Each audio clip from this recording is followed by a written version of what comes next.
Hey guys, what's going on? It is Ash here coming at you today in Clash Royale. Today, a special treat for you guys. A little bit of a break from the norm with the meta decks.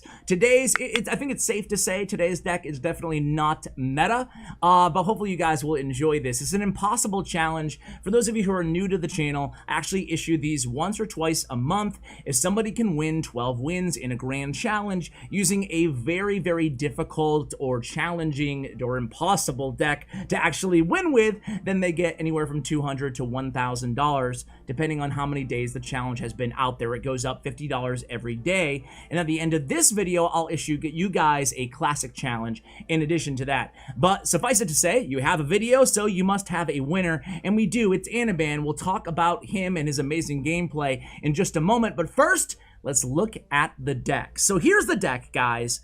Oh my god, the first thing you're probably thinking is the first thing that I thought. This is actually a very popular impossible deck request in the comments. So I got this one from one of you guys. Thank you to whoever left a comment, because it actually made for some pretty compelling and fun gameplay. But the first thing you're probably thinking is, where's the air defense, right? I mean, aside from the death damage of the skeleton barrel, which honestly is not much. I mean, what are you going to do with that against a balloon or a baby dragon or whatever?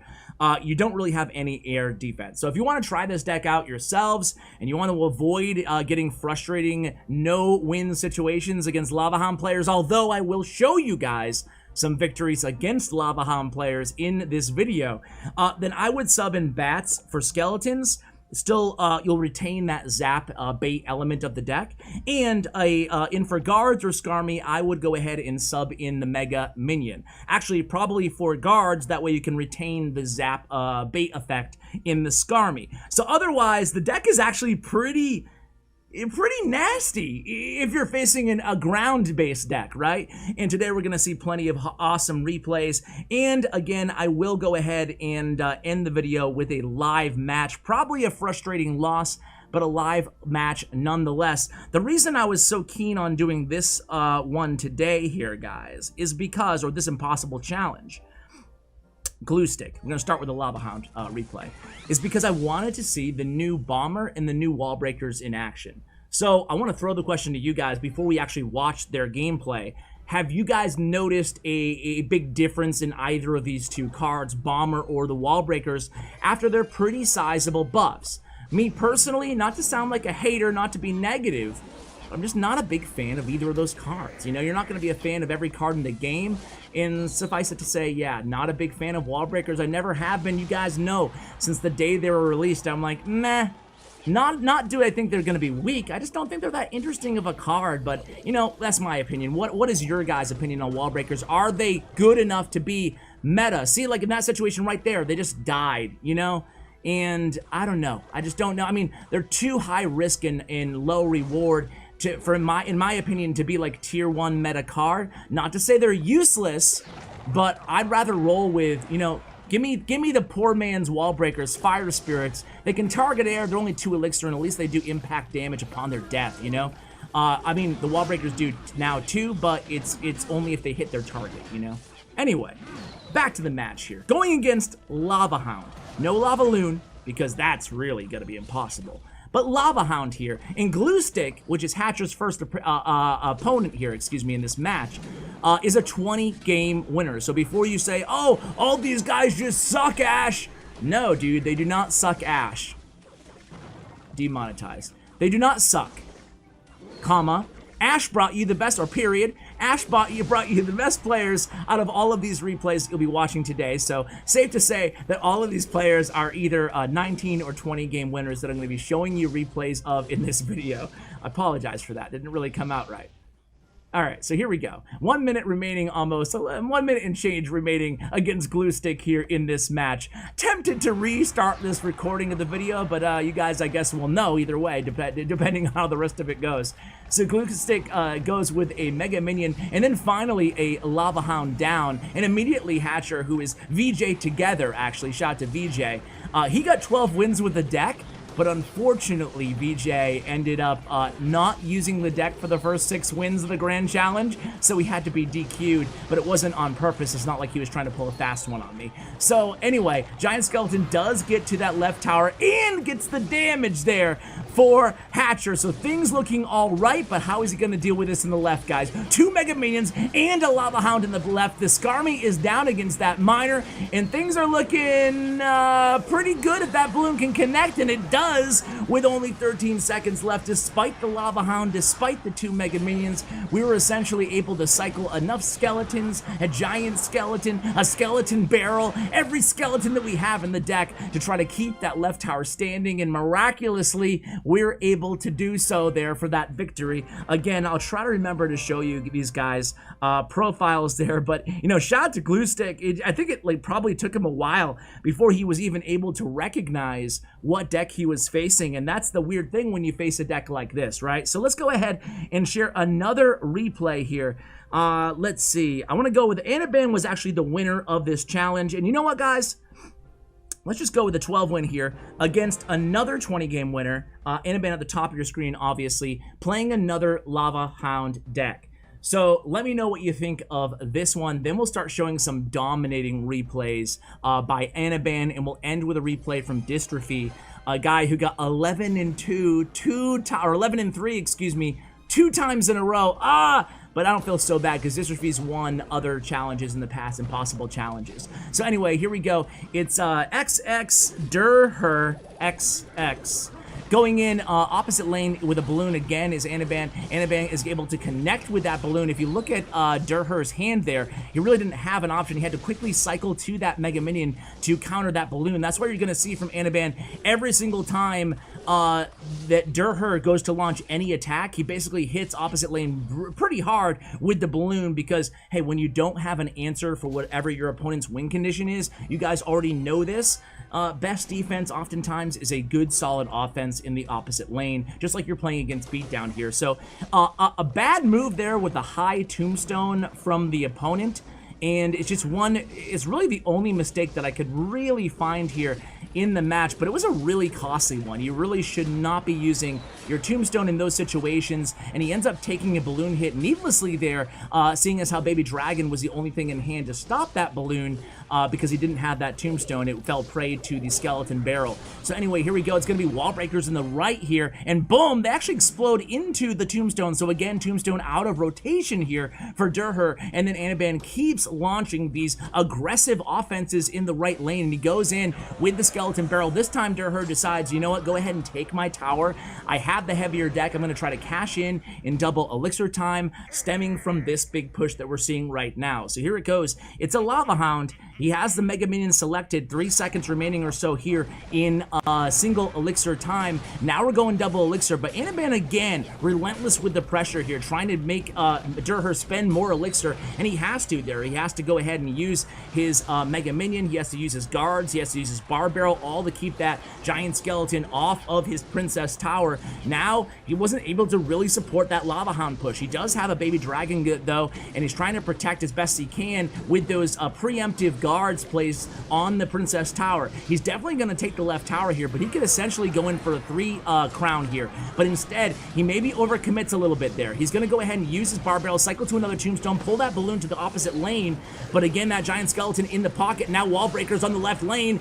Are they going to connect? They are! Wall breakers for the win there. And at this point, with 14 seconds left, well, there's nothing that Durher can do. And there it is, guys. I guess 2 in a row, making hopefully believers out of some of you guys that maybe you can pull off this matchup. So 2 seconds left, 1, and there we go. GG's with 483 remaining on the King Tower. Only almost just shy of 500 HP away from the 3 crown. Let's go ahead and watch another one here against, I want to show you what things look like, how dominating this deck can be when everything goes right. And I believe it's against Chimaru, who's, let's see, a top 5,000 player. Let's see what he has in store for us. He's playing a Minor Valkyrie deck. So Minor Valkyrie, Log, Poison.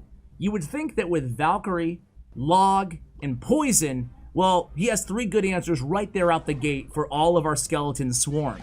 And again, maybe if you guys, maybe in the challenge that I issue you guys, I'll allow you guys to play the Witch, because technically, the Witch can spawn skeletons, and it would provide you guys with an air targeting troop. So for the Classic Challenge, here's what we'll do. Classic Challenge bounty issued to all of my viewers right now watching this video And as soon as it's complete, I will tweet it out and I'll put it in the community tab. That way you guys know you can stop, wasting your gems on the classic challenge and trying this. But I want to pause while I issue the challenge because a lot goes on in this match really early on. So the first 5 of my viewers who can get 12 wins in a classic challenge using an all-skeleton deck, including the Witch, you can sub in Witch for any of these 8 cards, will get $20 each via PayPal. So that's out of the way. Here we go. Not double speed, single speed. Now we know what he's playing. He's playing one of these minor control decks with again, Valkyrie. So what we're waiting for him to do here, Chi, is to cycle his Valkyrie when he's not supposed to, right? And I think that's what happens here early on. So let's see, does he use Valkyrie now? He does. Check this out. Valkyrie in the back, immediately Anaban must be salivating right here because he sees the Valkyrie played. He plays the Giant Skeleton in the back in response, and now we have Giant Skeleton versus Valkyrie here in the left lane. And now once that Valkyrie's dead, and check out the Bomber. What was that? A glitch in the Matrix. My apologies there. Actually, a glitch in the core to my Elgato. So the Wallbreaker is actually going to do a good job helping out. Now, check that out, guys. A beautiful Wallbreaker finishes off that E-Wiz, stays alive, and a beautiful skeleton barrel there as well, knowing the Inferno Tower was in the cycle. So now there's no Valkyrie, and Anaban knows that, so he applies more pressure with the Wallbreakers, and check it out, one Wallbreaker gets the finishing blow on that left tower, another Wallbreaker gets his blow on the King Tower, and then 2 Bombers. Check out 2 Bombers, how much work they're gonna put in. Man, hey, teaches you a lesson, right? Careful, if there's 2 Wallbreakers on your King Tower, it might not end in a good way. A balloon aggressively played here by Anaban. There is E-Wiz in the cycle. The opponent, Sheed, is trying to go aggressive here with a Miner and Valkyrie and Bats on the left tower, but check it out, guys. The E-Wiz is down, but boom! The death damage of the balloon pulls off the 3 crown for Anaban there. Another interesting and good match. Let's go ahead and watch this one against Zach, who I believe is a 19 or 20 game winner as well. Where are you, Zach? All right. So, Zach is a 19 game winner. He is playing the very, very popular Sparky Goblin Giant deck. What do you guys think of this deck? Have you guys given it a try? I've covered it on the channel before, but this is the Dark Prince version. Also has Hunter, but unfortunately for Zach, as you're going to see in just a moment here, Hunter is the last card in his rotation. So Anaban's going to be able to go ahead and abuse him here with an early balloon in the right. Look at his hand. What is he going to do here? He has the Goblin Giant selected, but he's not going to play it in the right. It's not going to stop anything. And just like that, he actually loses his right tower. That was a bad start there for Zach, and unfortunate. What was he supposed to do there? He had lightning, but he couldn't even use it. So now he's going to try to tower trade, which is the correct move on Zach's part. He lets the lightning down as well, but look at Anaban, able to just patiently cycle these defensive skeletons. First the Skarmy, then the log comes down, now the skeletons, and just barely keep that left tower standing with, what, 152 HP remaining on it. So not exactly a tower trade, but, you couldn't really hope, given the card rotation, couldn't really hope for a better circumstance if you were Zach in that situation, right? So here we go now, about 2 minutes remaining, a little bit less, and again, we go in with the aggressive balloon and the skeleton barrel, hoping the skeleton barrel will distract that Hunter enough to get the balloon to the tower, but it doesn't happen. We do get death damage there, but a positive elixir trade for Zach, and you can already see he's +3 elixir right now. He drops a Dark Prince in the back instead of Sparky. I think he wants to try to just take that tower down, but once he sees that giant skeleton, he just plops the Goblin Giant down. Goblin Giant, my personal opinion, is that he still needs another little buff, At the risk of making this deck even stronger, because this is really the only deck that we see Giant Skeleton in right now, I feel like Giant Skeleton would be a compelling card if he just hit a little bit faster on the Princess Tower, on the King Tower. Once he gets to the tower, for 6 elixir, it can be rather lackluster when he gets to the tower, sometimes only getting 1 weakish swing when compared to his 5 elixir brother, the regular Giant, So what do you guys think about that? Am I crazy to ask for a Goblin Giant buff? I don't know. Anyway, Lightning comes down here on defense, but not before that balloon actually does get one strike, one hit, and the death damage against that left tower, giving Anaban the big damage lead here with only 35 or so seconds left on the clock. So all he needs to do really is defend here and then spam in the pocket, and he has this match locked up. And you can see how aggressive he is when playing this deck, guys. Really just testament, again, not only to the skill of Anaban, but just showing you how even if you don't have all the right necessary counters in hand, you can still play defense through a good aggressive offense, and that's exactly what he's been doing really throughout all of these matches here. So again, able to defend in the right, he gets Bomber. Oh, the Bomber splash damage, finishing off that left tower. Thank you very much. Anaban wins again there. I want to show you one more replay. We've given some love to VJ Together and to Anaban here. Let's go ahead and show a replay from Distrughy, who again got 11-3 2 times. Ooh, it feels bad, man. Ah, that sucks. So anyway, he shared his 12th loss too, just out of curiosity. It was against that Expo Pump deck. Yeah, I can probably see how you might lose that matchup with Barbarians as well. But I wanted to show this one against Ace Thomas here. Ace Thomas, 228th in the world right now from Kess Gaming. Look at his profile. This guy's a beast. And he also has 20 wins. So let's go ahead and see how he handled this matchup. Then I'll play live after this match. And by the way, guys, now's a good time to go ahead and let you know if you guys have any good ideas for the next Impossible Challenge. Let me know what you're thinking. We've done so many cheap cycle decks. We've done so many expensive deck videos that I'm kind of, it's not that I'm against them, but we've done it for 2 years almost with the cheapest deck in the game and most expensive deck in the game. I think that I would like to keep them a little bit more interesting, I guess. You know, not that that's not interesting, but, you know, I don't know. What do you guys think? Let me know. If I'm wrong on that, if you'd like to see that, then let me know too. Check out this push here. A Rocket, thankfully, kind of shutting that down. But look at this Bomber, guys. Look at the Bomber again. I'll tell you what, in this video, in these replays, you gotta give credit where credit is due. Bomber's putting in some work here in these videos, and I think that he's actually outshined the Wall Breakers, who I'm gonna guess a lot of you think is better than the Bomber.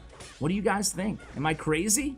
Is Bomber viable, or am I overreacting? I think I'm probably overreacting. Okay, so anyway, here we go. A minute off the clock here, and we already have a big damage advantage onto that left tower.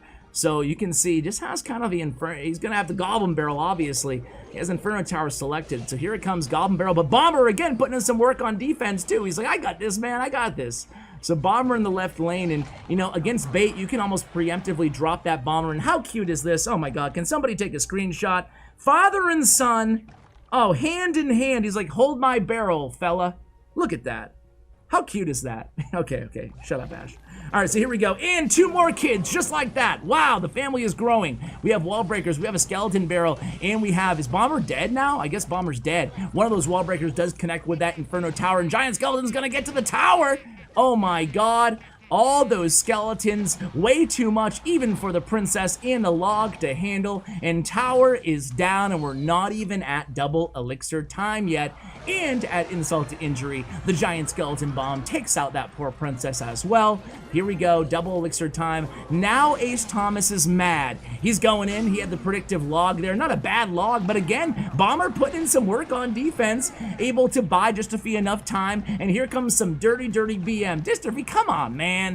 But what can you do? So let's go ahead and fast forward, because this is basically, from here on out, it's basically GG's, right? I mean, what can he do? You can see just doing a good job. Distrughy is just making sure he's playing either skeletons or Skarmy or guards one at a time, because he has to get around the Dark Prince and the Princess and the log. So he does a good job of doing so and ends up finishing off a really good player there and exchanging some last. Thomas like, dude, what the hell just happened, man? Anyway, let's go ahead and give this deck a try ourselves, guys. All right, so here we go. Against SLB. Give him the good luck. And oh man, all right, let's see what we're facing here. I think I'm gonna start with a guards in the back. Ooh, okay. Gonna go giant skeleton into the giant and see what he's playing here. So you can, okay, wow, witch. I was like, you can only assume it's giant double prince, but it looks like that's not the case here.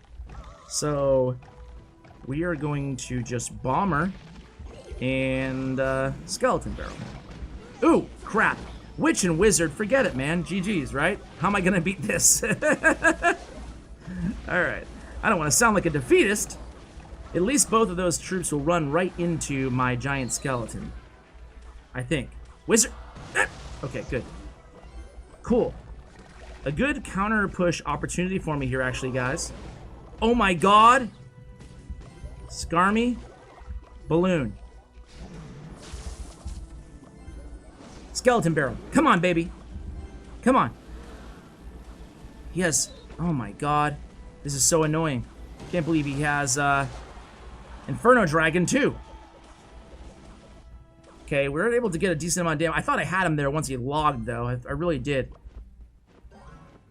Gotta be careful with these skeletons, because he could, like... Okay, Wizard or Witch me, but he doesn't. And again... The giant in the back, we're just going to respond with the giant skeleton. So again, this will kill, hopefully, his witch and his wizard. Just got to make sure... He's not logging there, that's good. Oh, he's zap! I forgot he has zap too, crap. He's going to play skeletons down there. Prevent maybe one hog swing. So he has log and zap. Crap. Okay, Bomber helps me out there. Ooh, Bomber with 3 hits. Thank you very much. Definitely going to go in here with a giant skeleton. And he's probably just going to zap this, but we have to play something here, right? Skeleton barrel. Nice, nice, nice. And we're going to go in with a... He uses a zap. Come on, giant skeleton. Move it. Okay, he zaps. Doesn't he zap? Okay, he doesn't zap. Gonna guards over here. We actually get the tone. Oh my god. Okay, he's gonna giant, obviously. This is cool. This is cool. Don't even have to play anything. He's gonna log. Nope. Not gonna fall for it. He's gonna zap. 12 seconds. Why in the Sam hell? Okay, we got this. We got this. Giant skeleton bomb. Where's it? Oh! Oh! Okay. Good game. Wow, we somehow miraculously pulled that off, but it wasn't easy, ladies and gentlemen. It wasn't easy. Oh my god, little adrenaline rush with a deck like that. Anyway, guys, you guys had the Classic Challenge Bounty. I hope you enjoyed this video. Again, kind of something fun, kind of something new, fresh, off meta, a break from the normal meta decks, that is. We'll have a regular scheduled pro tips video coming at you tomorrow. Huge shout out to the pros on today's channel. Check out Anaban, VJ Together, and Distrughy's player stats and profiles, thanks to statsroyale.com, and their social media information, all in the show notes below. And a huge shout out to Bren Chong, my YouTube partner. Check out Bren's information in the description below as well. Guys, thanks for watching all the way till the end. I really appreciate it. And as always, take care, guys.